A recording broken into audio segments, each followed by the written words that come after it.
What if the most life-changing financial outcome for a startup isn't $1 billion, but rather 250,000? How exactly does that 250,000 affect our lives, especially early in our careers? Could it potentially fast forward our lives by 10, maybe even 15 years? What risks do we run when we try to bet everything on a massive outcome at the expense of smaller, more likely outcomes? Today on the Startup Therapy Podcast, we're going to talk about how a $250,000 payout might be the most impactful outcome a founder or their team could have, and what it buys us.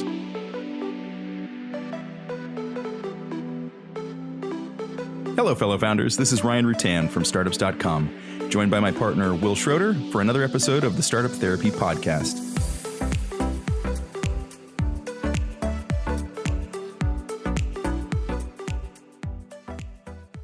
You know, Will, everybody talks about startups making money, but you don't hear a lot about the effects of that money with the team after the deal. Yeah, and what bothers me about that, and Ryan, you and I talked a lot about this in the past, is talking about the exit that you'll get to as a founder or among founders, but not talking about what you'll do with, in this case, the money from the exit is like only having half the equation. Right. If a big point was I wanted to get to this exit, but I'm having no real meaningful discussion about the fruits of that labor, sort of what was the point? Right. And you hear people talk about certain stuff, right? They're like, well, I'm going to spend more time on things that I'm passionate about. Like, wait a second. Did you fill your account with passion? Is that why you exited the company? What is that? Why you were waiting? Why are you waiting to be passionate? You can be passionate now. The exit is financial. So let's unpack it. It is. And I think that when people talk about what's a meaningful amount of money, they don't do all the math, right? No. They say it's got to be tens of millions or hundreds of millions of dollars. And, you know, we talked about this on some of our episodes in the past. We said, does it? Right. Are you sure about that? Yeah. Do you think that's hubris, or do you think that's ego? Do you think that's like, you know, if I were to say a smaller number, does that make me seem pathetic or less ambitious? Do I have to say a really big number to feel good about myself? I think that's true. You know, I think that there's a lot of value there, right? I think a lot of people are like, well, it's got to be a huge number. It's got to be a number so big that I sort of don't have to do the math, right? You know, it's 10, it's 20, it's 50, it's $100 million. I don't need to know to do the math. I just know that's a lot of money. Yeah. And it is. It doesn't require any defense because nobody's going to go like, oh, you know, it's, you know, 50 million's nice, but right. No, 50 million's really nice. So nobody's going to argue with you. It's just not necessarily the only number that's impactful, right? Like we get to a point where we forget or don't calculate exactly how much money we need to make a meaningful life choice, right? And I think what happens is we say, oh, it's got to be a million or 10 million or a billion, right? And that sounds awesome. But if someone were to say, does it? Like, what happens if you make $250,000 and you scoff, right? Oh, $250,000, that's nothing. Right. Really? Have you made $250,000 in one lump sum check after taxes? It's actually a lot of money, right? And I think what confuses folks a little bit is they just don't do all the math. They don't see the whole thing through. And I think if we're going to unpack it, let's figure out exactly how much $250K or $1 million or 10 million actually buys you. Yeah. Just go down the laundry list of like, here's what I would do with the money. So what does it look like for you? Well, let's talk about what it looks like in different parts of the world, right? Because I think as soon as we get into $250,000, there's going to be two camps. There's going to be a camp of some people that are like, are they even literally talking about $250,000? It's all the money in the world because where they're from is all the money. They're like, is that even a conversation? That's our GDP, right? That's the gross product of my country. Right. And then there's this other camp that's going to be like $250,000 doesn't get me an apartment in the shittiest part of town, right? Right. Why are you a freelance developer? Yeah, exactly. Right. And so I think before we get into the topic, maybe we talk about like kind of our backgrounds respectively, Ryan, like you and I, and kind of like, you know, what we've seen and how our worldview came together. So like from your estimation, I know you've lived in different parts of the world, et cetera. Like what did $250K get you in the places you've been? Sure. And boy, has the mileage varied depending on where I am. So the most expensive location I have lived in personally for an extended period of time, I've been in some very expensive cities short term. The most expensive place I lived long term was a tiny little island in the Mediterranean called Cyprus, which suffered from two problems for me personally, which is that it's an island, which is great, don't get me wrong, but everything's more expensive on an island. Everything is shipped in, right? So prices are already jacked. Number two, the time I moved there, they had the strongest currency in the world. It was something like, and I'm not going to get this exactly right, it was like $2.52 to the Cypriot pound. And so I was paying out the nose for everything because I was still earning in dollars. And so it was crazy expensive. Everything was at a premium. Since then, I've lived in, places like the Midwest. We both have domiciled in Columbus, Ohio, where it's quite a reasonable place to live. I'm currently in Florida, where it's pretty similar. Housing is the sort of the one outlier. You can definitely spend a lot more on a house here. Right. Depending on where you are, you can also spend a lot less. We want to be near the water, so a little bit more expensive, but well worth it in the trade-off for me. We're getting ready to do our Guatemalan adventure, where, we're going to maintain our house here. We're also going to be spending time down there, probably most of next year. And it goes a lot further down there, a lot further. Now you can, like anywhere, you can find ways to spend it and make it disappear really quickly, but it will go significantly further. And I think this is a really kind of interesting and important distinction. As you get to a point where this becomes available to you, it's not just about the money. It's about what happened to get your business to that point. I think this is a great time. If you do get to your $250,000 event or your $150,000 event or your $1 million event, great time to kind of rethink, like, where am I in life? What do I actually want to do with this? And where should I be to make that happen? So I think that talking about geography is a really important part of this. Yeah. And I want to level set. So when folks listen to what we're talking about, like I said, they don't automatically jump to either one of those camps. We're trying to point that, we've got a little bit of a worldview. I've been mostly in the US myself. I grew up on the East Coast in Connecticut. I have a home in Columbus, Ohio. But I also live in Beverly Hills. Right. And so if you want to talk about dramatic deltas in cost, I mean, I can kind of see my house in Columbus is 10% of the cost of my house in Beverly Hills. I mean, it's not even remotely close. Right. Yeah. You've got a year's worth of mortgage and 1 month's worth of mortgage. Right? So when we're talking about how far $250K gets you, I just want to point out that, we really are trying to kind of look across the entire gamut of where folks' situations are. And so, again, just caveat, your mileage may vary, but bear with us in this one because I think the points are going to be just as valid. So all those caveats aside, let's dig into just a little bit about kind of what $250K does for you, particularly early in your career. Yeah, I think that's another important distinction. So geography caveats included. When this happens for you, and what you've kind of accomplished financially prior to this happening has a huge bearing on exactly what kind of event. And so with that, I'll share a bit of a personal story. So early in my career, I was fortunate enough to make a little bit of cash when I was 22 years old. So, pretty early in my career. And with that money, I went out and I bought an extremely modest house. I bought a car. I paid off my student loan debt. I bought all the furniture for my house, all within roughly the same year, right? It was a fun year. Right. Well, considering the year prior, I was $100,000 in personal debt. Like, it was a dramatic swing. It's a big swing. But it's a big swing. But this really interesting thing happened.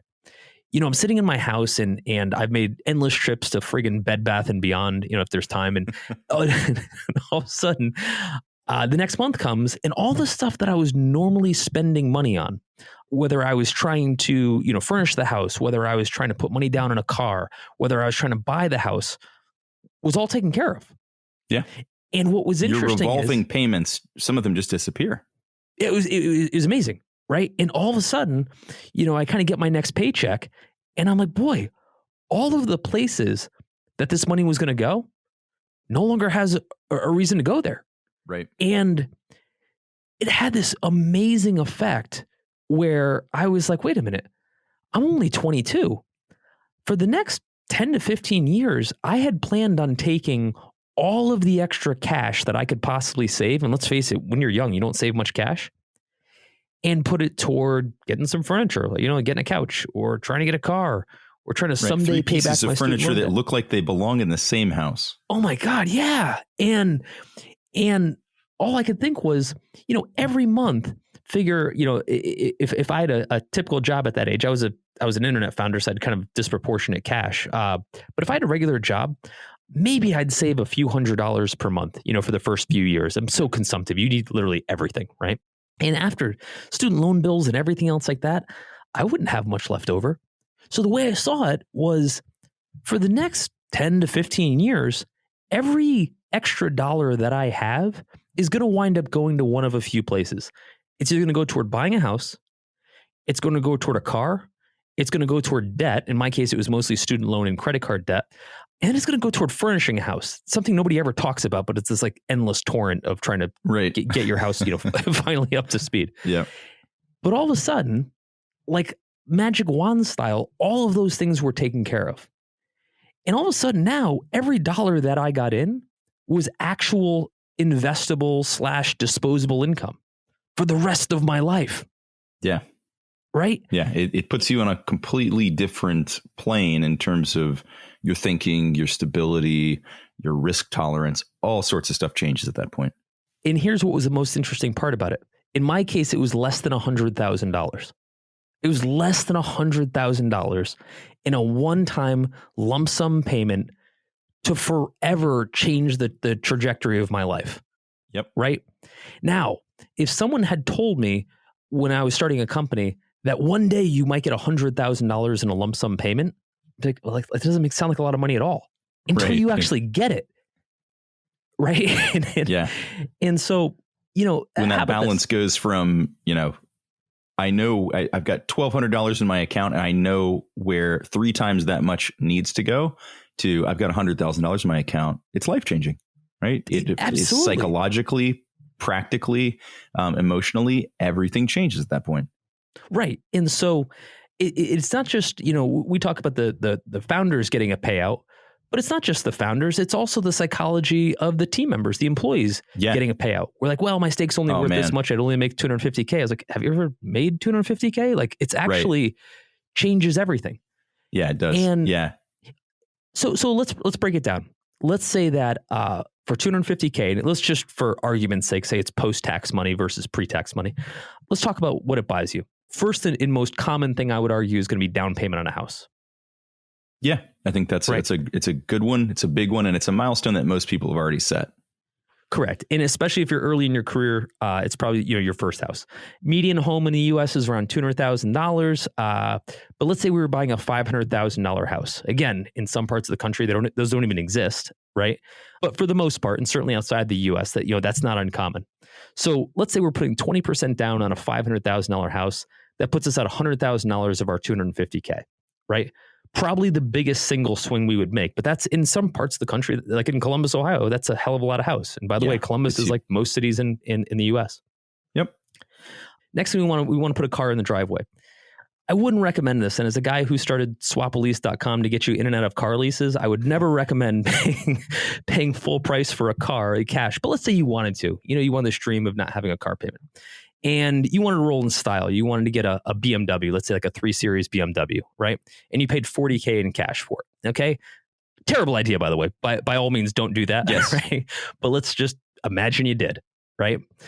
Now you've got a brand new house and you've got your 3 Series BMW that you're showing off, right? Now you got to furnish the house. Now, as you know, Ryan, like there's a lot of ways to go about furnishing your house, but I'm going to argue that you could probably get started for around $60,000 in cash, right? That at least it doesn't. I think on a $500,000 house in Columbus, Ohio, based on the size that I'm picturing, that does the job. It does the job nicely, and it'll look like you actually meant to buy all the furniture. If you're replacing all of your IKEA, right? Yep. Or adding some more. But regardless, now you got about 50K left, right? And with 50K, I'm going to argue that a lot of people could probably clear out some important balances. I'm talking about student loan balances, credit card balances, et cetera, right? Enough that you could probably clear all of your debt, if not make a substantial cut into your debt. And all of that would total $250K. right? Now your mileage, once again, may vary, but let's just unpack for a second what that just did for you, right? First off, half that money went to things that you actually have equity in, right? So you put $100,000 in your house. It's not gone. You still have the equity in the house. So, so that money isn't totally gone. And that should appreciate. Yeah, right? Exactly. That should appreciate. Absolutely. Wouldn't recommend putting all your cash into a car, but if you did, it's going to depreciate, but there is some asset there, right? So you've got, call it maybe 130K of equity, if you will, 100 in your house and 30 in your quickly depreciating BMW. Yeah. And this is suggesting that you're spending all the money and you have no savings left over or anything else like that. Not recommending that. Just pointing out that you could, right? Also pointing out that once you did all these things, you got house, you got car, you got furniture, all the stuff that was totally consumptive for the next 10 to 15 years of your life. Now you have all this net income. Right. Right. I mean, that's the part that people don't think about. Right. They said, well, if I had bought everything, when I get my next paycheck and I have no bills to pay, so to speak, I've got a mortgage to service, but I don't have any debt to service, et cetera. What you can start doing with that extra cash, like heaven forbid, saving and or investing. Right. And at a much higher rate, right? There's significant acceleration at that point. Yeah, absolutely. And by all means, keep a little bit of cash cushion in the bank, but that's on $250K. And again, we're not talking about salaries here. We're talking about actual payouts. Either the company is sold or you sell off a portion of the company. Remember, a lot of founders take money off the table by selling off a portion of the company, not all of the company. Or the company gets bought and you're still working there, right? Yeah. But now you're taking your equity payment off the table. All of those things are incredibly life-changing. However, once you've done that, right? Like once you've bought the house, bought the car, and bought all the furniture and all of these things, if you make money on top of that, that's what I'd kind of call next level money, right? Yeah. Because let's use a number. Let's say use maybe $1 million, right? If you had $1 million that you could take off the table, which again, people hear a company sold and like, oh, the founder made $1 million. That doesn't sound like a lot. Dude, you ever make $1 million? Right. It's so much money, right? And what that tends to do, assuming you don't just add zeros to all of those down payments and getting in cars you just bought. That's a common outcome.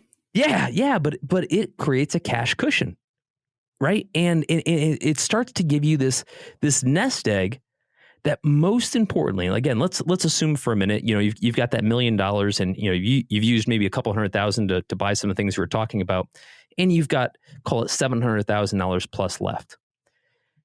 You can't live off the investment on that unless you did Bitcoin for a second.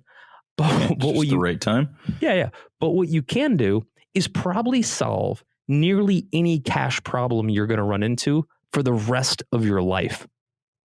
Right? Like, Ryan, think about that. Like what problems could exist that $700,000 couldn't solve? You know what I mean? Short of just something. I have always wanted to be 6'6". Lots of luck to that. But you know what I mean? Like, with hundreds of thousands of dollars in the bank, there aren't a lot of problems you can run into that you can't have that nest egg to cover. But I don't think that's the way people think, right? They don't think about it in tiers, as in the 250K tier advances me 10 to 15 years of my life financially because of all the things I was going to otherwise save for are now covered. Yep. The $1 million or whatever that next level is beyond the cost it takes to buy your first things, that starts to give me the optionality to fix every problem that I'm going to have for the rest of my life. Right? Right. Who gets to say that? Not very many people, unfortunately. Right. And if you're one of the few people in history that's ever been given that luxury, why wouldn't you want to do everything possible to optimize for that outcome? Sure. But let's talk about taking it stepwise. Okay. Right? Because I think that there's still going to be some sense of people. I can still hear people out there scoffing at the 250K. Right? Okay. I still hear it. Right. They're like, yeah, well, just like, I want to aspire to something more. And we're saying the same thing. Like, sure, aspire to something more. And I think we've said this before, but like, you know what always comes before $1 million? 250K. Like, you're going to pass that point, whether you take it in liquid cash or not, right? You went past that mark at some point. And so I think that, you've talked about it in terms of base hits versus home runs, and, wanting to make sure that these bets pay off exponentially. But let's talk about the fact that these exponential outcomes are truly far less likely. We're not saying they're not going to happen, but statistically, they are a lot less likely to happen. Absolutely. So, and I think this is where the power of this discussion really comes in, to say that, like, look, guys, not that it's easy to get a $250,000 payout, but it is a lot more likely than the $1 million payout. And it's not a bad thing, right? And incidentally, if you can make that happen, getting to the $1 million payout and beyond becomes a lot easier, because it takes off a lot of the pressures, right? Like you said, you can solve a lot of problems for yourself. Your ongoing cash needs become significantly less because you've removed a lot of the typical payments, or reduced them at least, so that Absolutely. Your cash flow is that much easier, that much better. You can start to invest more in the business and in yourself. So I think that that's a really important point for people to understand, that it's a lot easier to hit that 250K mark, and that it's also life-changing, right? It is. And look, when people talk about, hey, I want to have a big exit, that's wonderful, right? And the truth is, you don't get to pick your exit. It's not quite that simple. It's not like, well, I'm only selling if it's, 10 million or more. Dude, the probability that you as a founder will ever even get to have that discussion with somebody is so unlikely to begin with, that you don't get to say it's got to be 10 million, it's got to be $1 billion, et cetera. If you're fortunate, I won't say lucky, but entrepreneurs are fortunate, never lucky. If you're fortunate enough to ever build a business to the point where you can even have that discussion to create a liquidity event for your company, hallelujah. Yes. Right? Right, exactly. Best thing ever, right? But there's no version where we can have this kind of this cockiness that says, well, my business has to be at least this big for an exit. It's right. It doesn't work. $1 billion or bust, right? Yeah, it does not work that way. However, the only place, and I think, Ryan, you're saying this, the only place that we get into trouble is when we say it has to be giant, that anything smaller than giant isn't meaningful. By all means, if you can make it giant, dude. Yeah. Right? But don't write off any other outcome, because if you don't know where that money is going to go, that you're increasing your risk profile to get to, you're making a shitty decision. You are. And right? You're also treating it as if it's a binary decision, as if I take it, this isn't, let's make a deal, right? This isn't, if I take the 250K, I have to walk off the game show. This is get to a really good outcome for yourself, change your life, change your stability, change your mindset, and then keep moving forward, right? This is and should be a milestone that is helpful on your way to bigger outcomes. Absolutely. Yeah. The point is, this doesn't have to be your last hurrah, right? Correct. If you're 25 years old and you sell a business and you're able to put $250,000 in your bank account, let's just play that out for a second. Number one, you're one of a fraction of 1% of people that will ever have that luxury. So to even think for a second like that's not a big enough number, that's a horrible way to consider it, right? Number two, you're 25 years old, right? Your career hasn't even started yet, right? I can't even remember 25. Yeah, I know. It seems like a million years ago, but when you are 25, you think that's like, well, damn, I've been working for 5 solid years. I've been at this forever, right? You lose a little perspective. I was there. I had the same issue with perspective, so I get it. But the truth is, you have another 40 years to go do amazing things, right? The fact that you got to win this early, take it and celebrate like crazy, because few people ever get that, right? Another part of it, when you're thinking about why this is important, especially early in your career, is what you talked about, Ryan. All of a sudden, you can take risks that your peers can't take. You already have a house, right? Yep. You don't have to worry that this risk is gonna have you going broke and you can't afford to ever have a house, right? You have all the things that everyone else is hoping their risk would get to. Okay, so we get that $250,000 can be life-changing. I think we kind of agree on that. Hopefully everybody that's listening is starting to agree that would be a great outcome. Even the $1 million mark rate can fundamentally change life. So why is everybody so caught up with these astronomical numbers, like $10 million or more? Right. Everybody thinks I need to make enough money, and they kind of run this rough calculation that I'll never have to work again. I need to make enough money in one lump sum so that the interest I'm making, I can live off that like a king, making at least as much money that I'm making now. Hang on a second. So I'm going to work really hard to drive an outcome so that I can be bored for the rest of my life. We should probably talk about that too, right? Yeah. I always make the joke that anybody who is ambitious enough to get to a point where they could make money that they'd never have to work again wasn't the kind of person that would never want to work again. Right? It sounds like death to me. Yeah. Like, so my dad was a carpenter, right? He worked his ass off. He was so sore all the time, every day. He never wanted to work again. Right. You know, like he looked at work as absolute hell that he never wanted to do again. And if he never had to pick up a hammer ever again, he would be the happiest guy alive. Right. That makes sense to me. Right. I get it. But a lot of the folks, particularly founders, built something that they were passionate about. Now it's probably run them through the ringer. Right. We all probably need a year vacation minimum. Yep. Right. But that's not the same as saying I never want to work again. Right. It's saying, I need a fucking break. Right. It's a little bit different. I think your dad probably said the same thing, right? It wasn't that I never want to do anything again. He's like, I certainly don't ever want to see another hammer again, but there are probably a lot of other things I would like to work on, right? Maybe change what you're doing, but it's not, it's not just a binary, like now I stop. Right. And look, a big part of what we're implying, if we're not altogether saying it, is I want to wake up in the morning and do what I want to do, not what I have to do. Yes. Right. It's not that I don't want to work. It's that I don't want to work because I have to. I don't want to feel unsafe. And I think at its core, we all want to feel safe. Right. Yeah. So when we're talking about that $10 million or $100 million number, we're not necessarily saying I have to have the yacht. I have to have the big house. We're saying I want to unquestionably go to bed at night and just feel safe. Right. Yeah. And I think that's it. It's not that we even need a break necessarily, because I would like to think that the vast majority of founders and entrepreneurs are already doing part of what you just talked about, which is to wake up and get to do something they want to do every day, right? Not something they have to do. Hopefully that's the state of mind that they're in.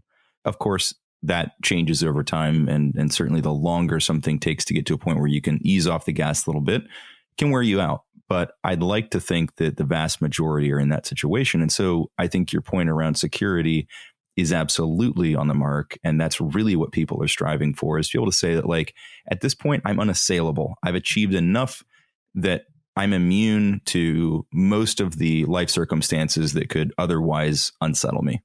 Right. And I think they overshoot the mark in order to get that feeling. Right. Right. Yeah. And so let me go back to my $1 million number. Just compare the two. At $1 million, assuming you spend a few $100,000 to kind of get settled in life, the remaining amount of cash you have, again, if you invest it reasonably, isn't going to be I'm set for life, I never have to work again. It's going to be I'm set for life, I never have to worry again. Yeah. Right. Yeah. And I've got enough of a cushion that it's very unlikely a curveball is going to take me out of the game. Right. And if we were to put it on a scale of safeness, that probably gets you to 80% safety. Right. Like, in other words, the remaining 20%, just something like, hey, I just don't feel like working, but I don't have enough active income or passive income to make that happen. Yep. But dude, 80% is pretty far. Most people never get past 0%. Right. That's right. They're in a negative part of that. Right. You're still at a point where you have to work. Your money can't solely do the work for you at $1 million, but it completely changes the context in which you're working. Correct. And I think what happens is, as we set our expectations, especially if we set hard expectations, meaning it has to be this or nothing, and we start to make decisions on what startup we want to go work for, or how we want to raise capital, or all these other decisions where we've got this big number in mind, remember, every time we move up the scale on what we want that outcome to be, or what we're not willing to accept, less than, we exponentially increase our probability that it will never happen. Right.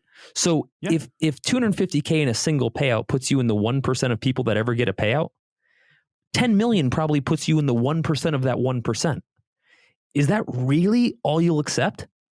And are you saying I would rather not be able to, get the 250K and buy my house and buy my furniture, et cetera, or get to $1 million and never have to worry about a big problem again? I'd rather rule those out, because the only answer I can hear is that I have to never work again.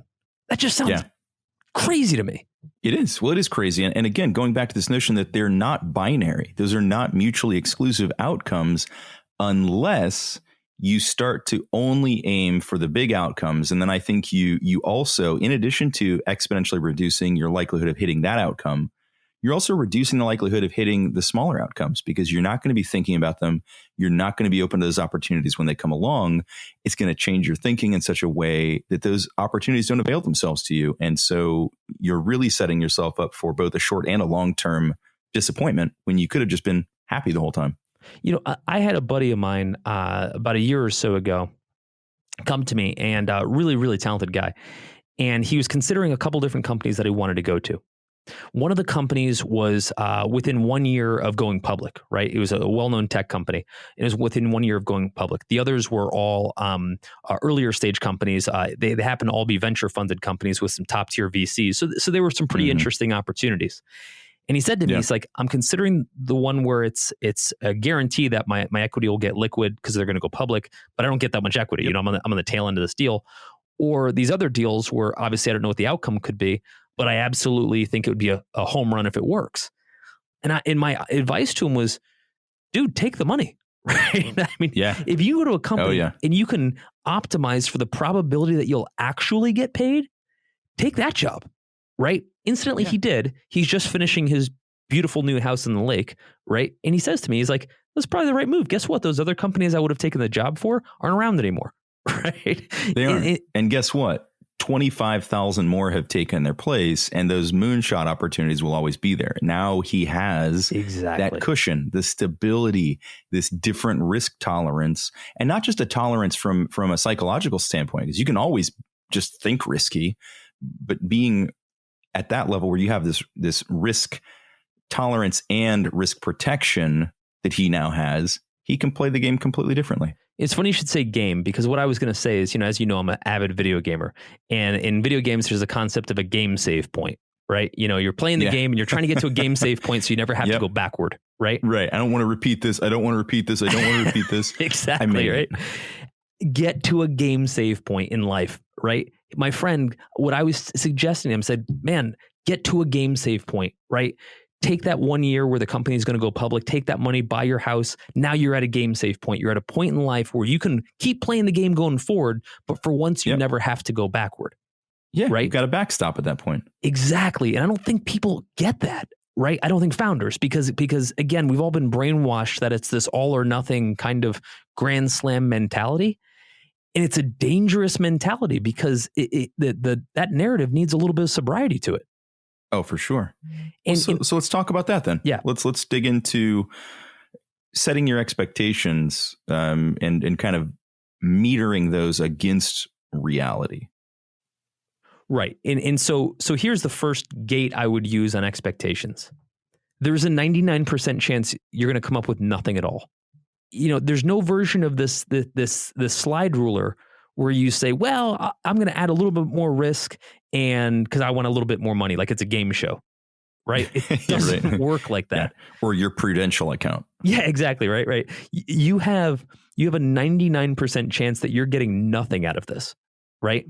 Now, if you happen to wind up in the 1% category where there's some sort of outcome, the slider goes way exponential, right?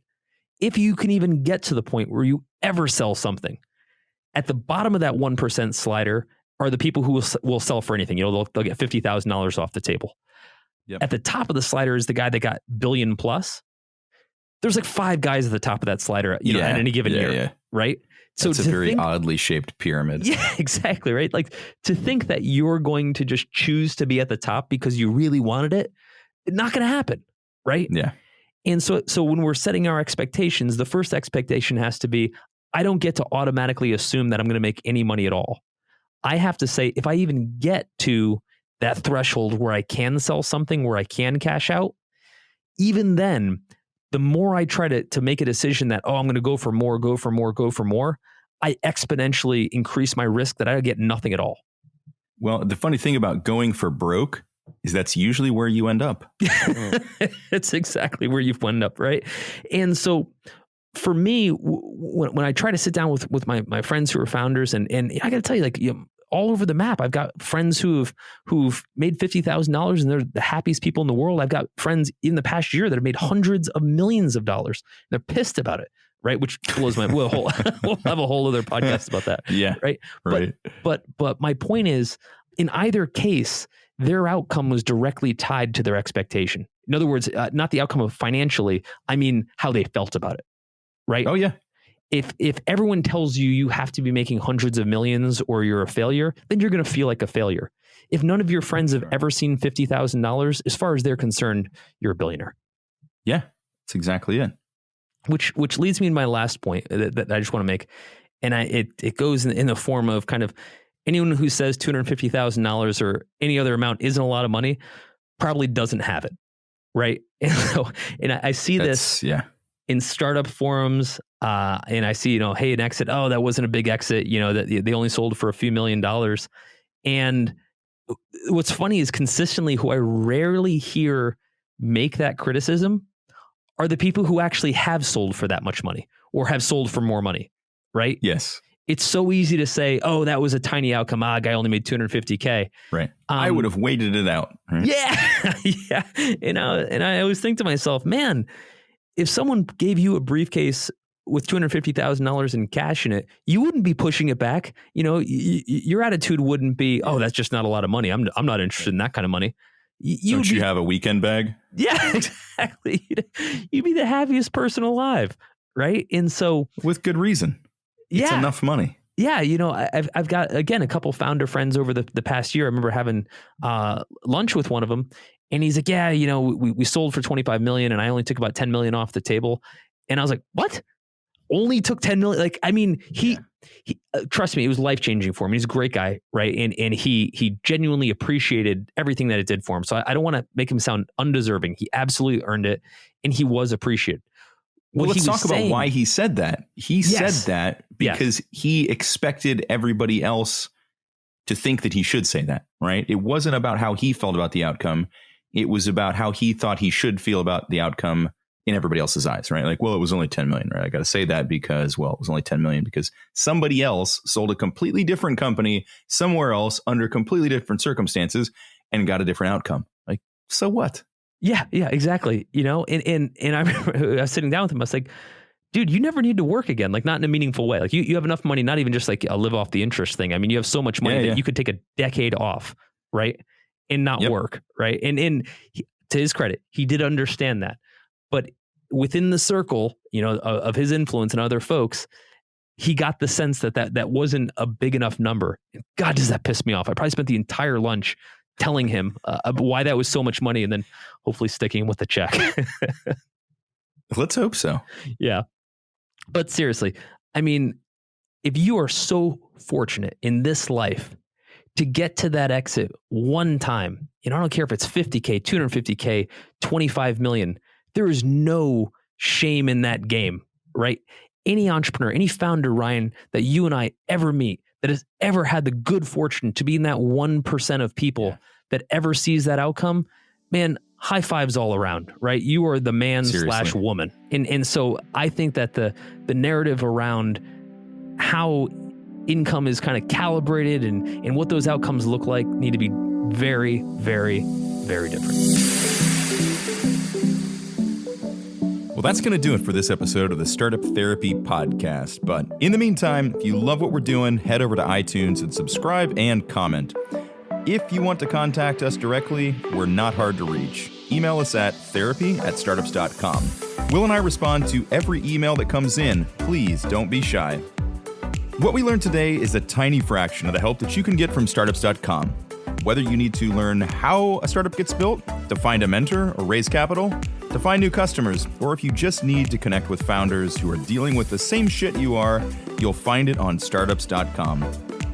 With all that said, let's get back to building our startups. This is Ryan Rutan for my partner Will Schroeder and the entire startups.com community saying goodbye for now, friends.